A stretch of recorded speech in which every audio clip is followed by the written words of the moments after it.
Hello and welcome. This is Cheryl. Thank you so much for joining me today. In this video, I'm going to share with you some Arty Daisy cards using this Arty Daisy 3D embossing folder and coordinating layering stencil from Lisa Horton Crafts. So I wanted to create this in a few ways. I always love using her embossing folders and layering stencils with interference inks, and I always love doing that on both black and white cardstock, just to really show the interference inks on their different backgrounds and how they interact. I also wanted to do some with some wax paste. So I'm going to do two of each, one or two interference cards, one on black, one on white, and then same with the waxes. So the first thing I'm going to do is emboss my cardstock. I'm using some nice thick black cardstock here, and when my Spellbinders Platinum 6, I need to use a piece of index stock folded in half for the right stacking. So I'm just running them through. I typically will mist my cardstock often before doing the 3D embossing, but I decided not to do that here. I'm going to be doing my ink blending on it afterwards anyways, so I opted not to. You could always do your ink blending or stenciling on it and then re-emboss it after all of that is on there, all of the ink is on there, if you find that you lost some of the detail. And by not misting my cardstock while I was creating here, I didn't need to wait for that cardstock to dry before I could start working on my stenciling. So with all of those done, I'm ready to start stenciling, and the interference colors that I'm going to be using are Fruit Salad, Golden Sun, Sweet Treat, and Summer Garden. I'm going to pull in some Pink Champagne and Lavender Field on just the black background. I pulled out my tacky mat from Lisa Horton Crafts to work on, but it was just a little bit too narrow to work on both of these backgrounds at the same time. So I ended up swapping it for my ultra sticky mat. When I'm working on two cards with interference inks and they're using the same colors, I like to do that stenciling all at the same time just to save some time. So I put them on my sticky mat. On my white cardstock, I'm going to use some Hickory Smoke Distress ink and do a little bit of light ink blending in some different areas. When I'm working with the interference pads, I love playing with the fact that you can see two different colors. It shows up one color on white or light cardstock and then a different color on black or dark cardstock. And you're really going to see that here by working on the two different colors. But for the individual card, just on that white background, I wanted to add a little bit of that drama to it. So I'm doing a little bit of light ink blending with that Hickory Smoke. The other thing that I wanted to do with these cards is I really wanted the focal point to be that center flower. So all the detail that kind of is around that flower, I am just going to do it in some Hickory Smoke ink blending on the white cardstock. But when it comes to the black background, I'm going to use some slow drying opaque white from Lisa Horton Crafts. Otherwise, all of the color stenciling I'm going to be using with interference pads. And right here, you can see the difference in this color working on that black cardstock than the white. On the black for this one, this is the Fruit Salad, it shows up more of a corally pinky color on the white or light, but on the black it shows up more of a yellowy gold color. So now I'm ready to add my second stencil here, and I'm using some painter's tape to paint it or to hold it down. The pieces of cardstock that I'm using are quite large because I want to be able to trim them down for whatever cards I'm going to create. And I love doing the stenciling and the embossing with a larger piece of cardstock before and then trimming it down once it's done so I can center it where I want it to. The second card here that I used for the flower is Golden Sun. So this works well with that Fruit Salad, but the colors just are a little bit darker. And then I'm using that Summer Garden again for the leaves or the greenery. And I do a little bit of ink blending with that Hickory Smoke Distress ink, but I also use my microfiber cloth to take off any of the excess ink from that stencil. When I go in with that interference ink, I don't want to contaminate my ink pad at all. So by taking that excess ink off, I can make sure that I keep my pad as pristine as possible. So here is where I'm going to go in with the lavender fields for some of the greenery. I'm picking the colors based on the color that shows up on black cardstock here, and I didn't necessarily want all that greenery the same exact shade. So third one here, I'm going to be using that Sweet Treat. That's going to be for the center of the flower. And this is where I'm also going to start going in with that Hickory Smoke and just doing a little bit of light ink blending around the outside edges. Again, my focal point, I want it to be that flower. I'm still ink blending the detail of those other areas, but I didn't really want to bring in a whole bunch of different colors. So I'm trying to keep that color concentrated in the center. For that sweet treat, on the lighter color, we're going to see more of a yellow color. And then on the black cardstock, we're going to see more of a coral color. So this is kind of an opposite to the fruit salad. With fruit salad, you see more coral on white or light and then gold on dark.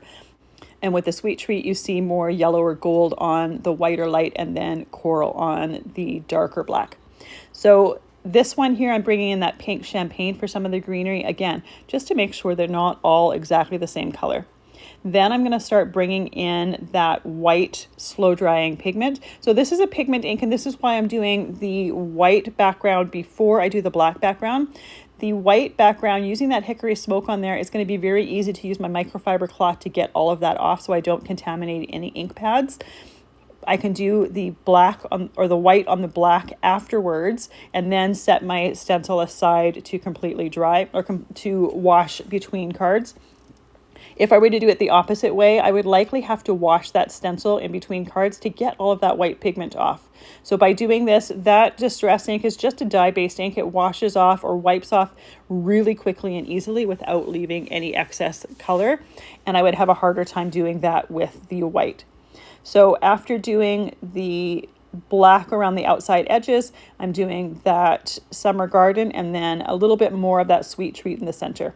I'm going to repeat that same thing on the black background, but then again, when it comes to the outer areas around the flower, I'm going to go in with that white slow drying pigment ink. I do go in doing the interference colors first, and that way I can take my microfiber cloth and just wipe off any excess ink, just to not contaminate that white pad. I want my brush staying as white as possible. And I am using some Lisa Horton stencil brushes for that white. I have a brush that's dedicated to it. And I took my label maker and put a label down the side so I know exactly what's on that brush so I don't use it for other things. I can make sure that it only gets used for that slow drying white pad. So this layering stencil set has 8 different stencils to it, and you can use all of them or you can just use whichever ones you want. For this first card, for this first 2 cards, I am using all 8, but when it comes to my second one, or third and fourth one really, when I'm using the waxes, I'm actually only going to use, I think it's the first 4 stencils. So once again, I'm going in with a Hickory Smoke Distress ink. And when I do that distress ink, I try to make it darker around the florals or the greenery and then lighter towards the edges. Same with the white. When I'm ink blending that, first I try to do kind of an all even coat, and then I go back in and just make it a little bit darker right around the florals and the greenery, just to give it a little bit of visual dimension. I think it looks better if you have some areas that are lighter, some that are darker, rather than having them all exactly the same even shade. It gives it a little bit more dimension, a little bit more interest in my opinion. And with these inks, the interference inks, as well as that slow drying opaque white, they come off on the stencil just under some warm water. I don't even need to use soap with them. So they wash off the stencil really quickly and really easily. So I will set them aside or set them to my side. And then once I'm done all my stenciling, I will go and wash them off so that they're ready for the wax paste for the next one. So once again, going back in with that hickory smoke. So it's a lot of repetition here. Going in with the hickory smoke, making sure it's darker around the outside edges, wiping that excess off so I don't get any hickory smoke ink onto my white ink blending brush, and then going in with that white ink. And the white ink is very smooth and creamy. So when you put it on your brush, you can blend it around and really fill in a whole lot of area fairly quickly. And then I do go back in and just add a little bit of extra where I want that white to be brighter or darker. And you can see how I'm doing it brighter right around the outside of the floral, and then a lot more dark around, or a lot lighter around the outside parts there. But I think this way it really highlights that floral in the center, and it gives the pattern or whatnot around the outside of the florals. It makes that kind of go in the background. You still see all of that detail, but it doesn't take that detail away from the florals. So I think this is stencil number 7. So I did the all over with that hickory smoke on the white, and now we're doing the white color on the black. And this is one that just has detail on those different areas. You could easily skip this one, and then the next one has detail on the florals and then the main greenery. You could skip that if you wanted. Another thing that I typically like doing with this is using some Moondust Stickles glitter gel and adding that to it, because it doesn't take any of the color away, but it gives some extra texture from that glitter gel as well as a little bit of sparkle. I opted not to do that for these ones only because I tend to do that most times, and I wanted to do something just a little bit different for these cards. So these ones I didn't do that. But again, if you do use that Stickles glitter gel, make sure that you wash off your stencils right away. Make sure that it doesn't dry on there. Once these images are done, and they are done now, you don't have to wait for the ink to dry. It dries really, really quickly. Even that slow drying white dries fairly quickly. I do set them to the side so that I can work on my wax paste backgrounds first, and then I'll put all of my cards together at once. So between cards, I did go and I wash all my stencils, making sure that all of that ink is off of there. For my wax colors here, I'm going to use the Ice White Gold on my white background. I'm going to use silver on my black background. And then for the flower, I'm using Pink Peony as well as Rich Purple. For my greenery, I'm using the Peppermint Green. And then for the centers of the flowers, I'm using Copper. Now I'm just using my fingers to apply them. It's the easiest way to apply them. And I'm trying to be careful to apply it only to the raised embossed surfaces. If you tilt it into the light, you can see that I get a little bit on my background. But in my opinion, the focal is on that floral, so I don't mind it quite as much. I haven't tried it yet, but Lisa shared on one of her videos that you can use an adhesive eraser to remove wax from where you've gotten it that you don't want it to be. So that's a great tip to try, and I keep meaning to try it, but I haven't tried it yet. So then I went and did that silver on the black background. This is kind of a similar look that I'm going for to the first cards that I did, where I have just some color on the background parts, but I don't have any focal color on those background parts. So again, I wanted to keep the focal point on the daisy and on the greenery right in the forefront. So the first colors that I'm using here is the Pink Peony as well as the Peppermint Green for the greenery. And I'm doing this with the stencil so that I don't have to worry about getting any of this color on my background. So you will get a little bit of a buildup of that wax around the edge of the stencil if you put too much on your fingers. So I'm trying to keep in mind to put a little amount on my fingers. I'm also, especially when it comes to the large flower, I start in the center of the flower and then work my way out as there's less wax on my finger.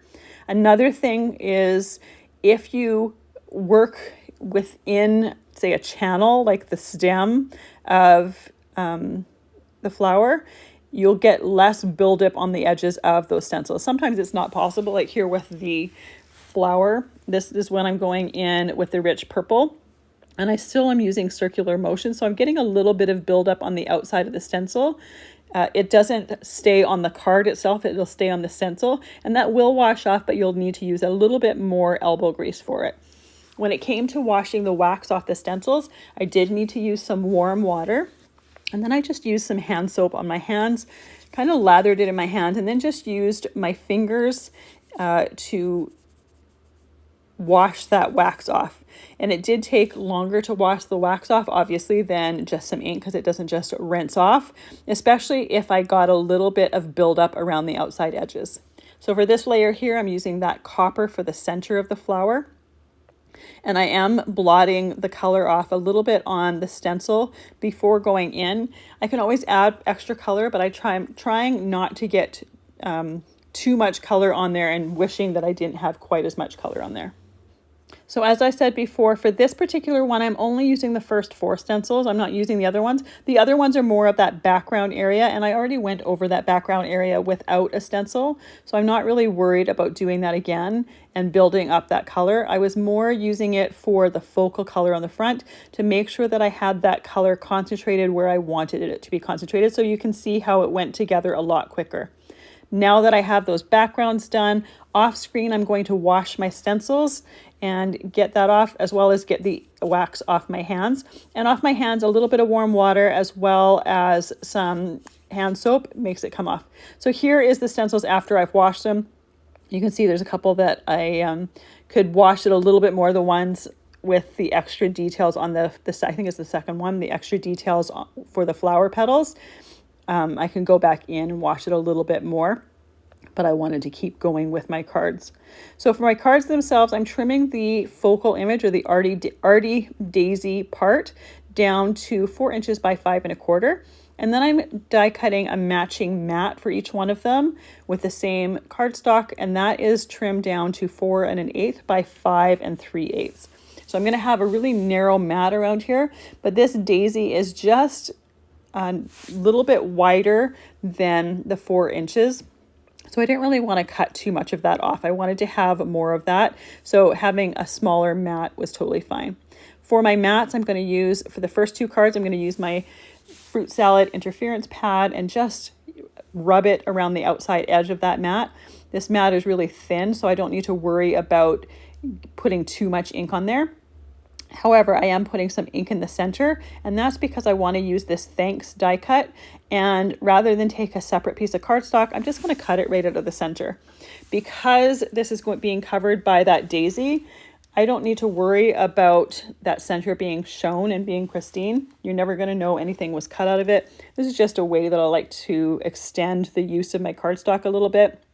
I typically don't do it often with white and black cardstock because it's not as, say, pricey as specialty cardstock. I'll often do it with some specialty cardstocks.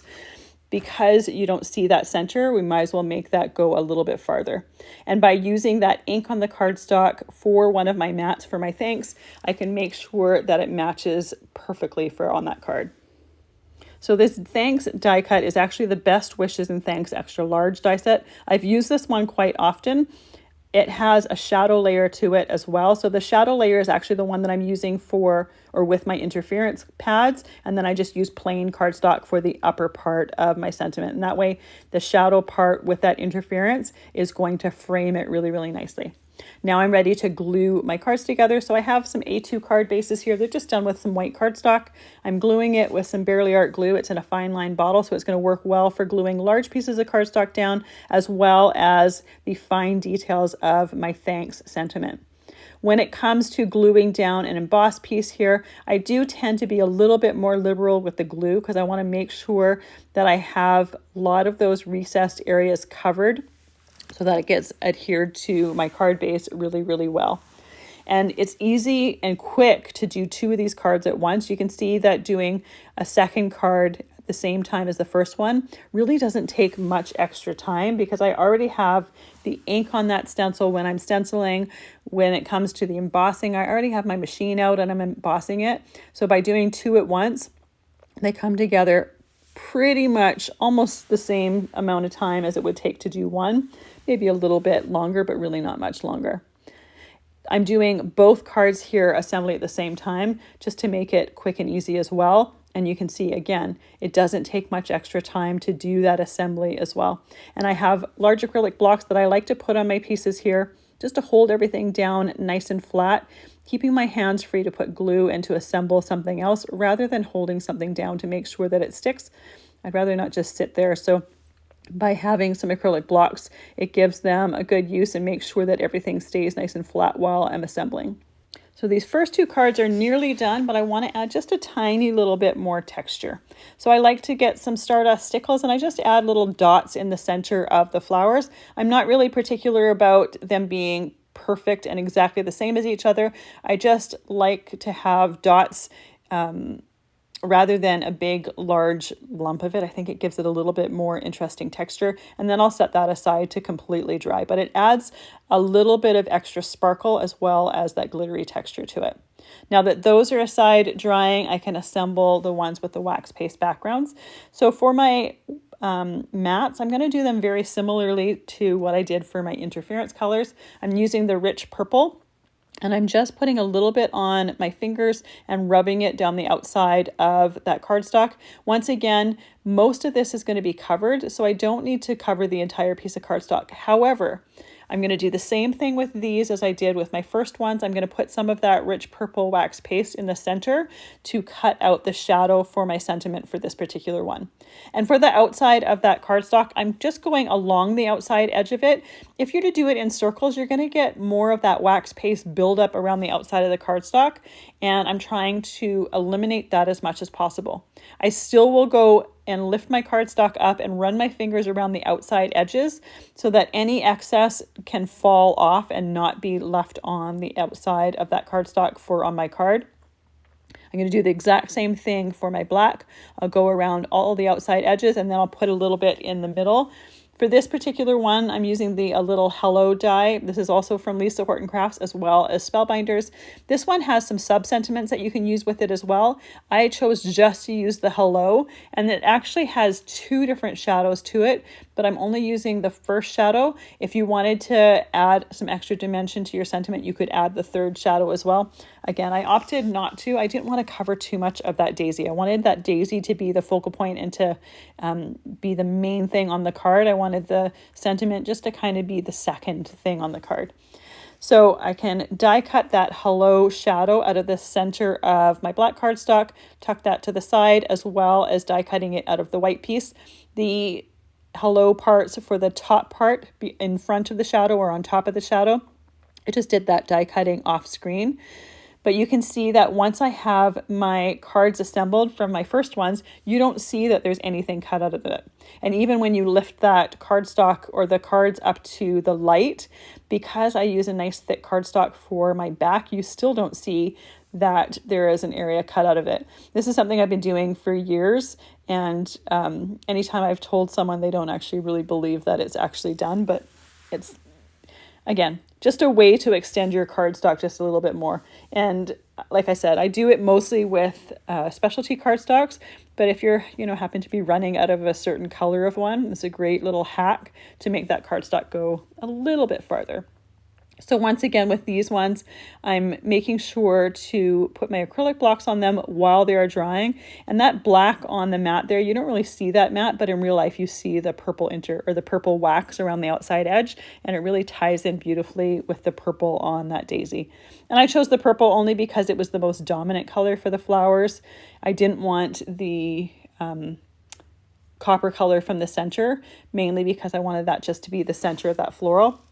But it's a really great way to make sure that your mats match perfectly and they still also have that same sheen as the wax on the flowers.